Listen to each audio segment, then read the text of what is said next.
বিশ্বকবি রবীন্দ্রনাথ ঠাকুরের জন্মদিন পালন করা হলো প্রস্তাবিত ত্রিপুরা শান্তিনিকেতন মেডিকেল কলেজে।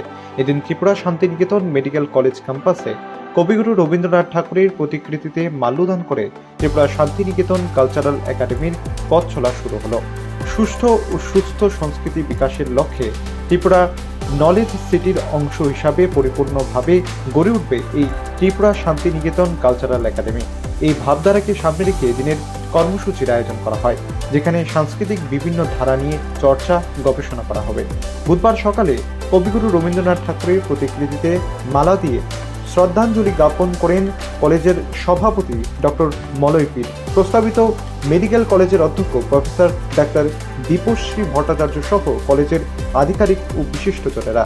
কলেজের সভাপতি ডক্টর মলয় পিট বলেন, আজ বাঙালির কাছে খুব গর্বের দিন। ইতিমধ্যে ত্রিপুরাতে নলেজ সিটি গড়ার একটি পরিকল্পনা নিয়েছি, যা খুব শীঘ্রই পূর্ণতা পাবে বলে আশা ব্যক্ত করেন তিনি। ত্রিপুরাতে নলেজ সিটি করার একটা পরিকল্পনা নিয়েছি রাজ্য সরকারের সঙ্গে সহমত এবং সহযোগিতার ভিত্তিতে। তার একটা পার্ট শান্তিনিকেতন মেডিকেল কলেজ। আমি আশা রাখছি খুব তাড়াতাড়ি ইন্ডিয়ান মেডিকেল কাউন্সিলের ভিজিট হবে। আমরা যেভাবে পরিকাঠামো,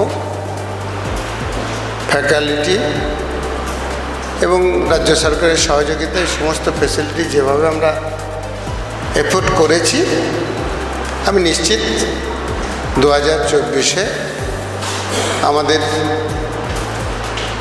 পঠন পাঠন শুরু হয়ে যাবে কলেজে। ইতিমধ্যেই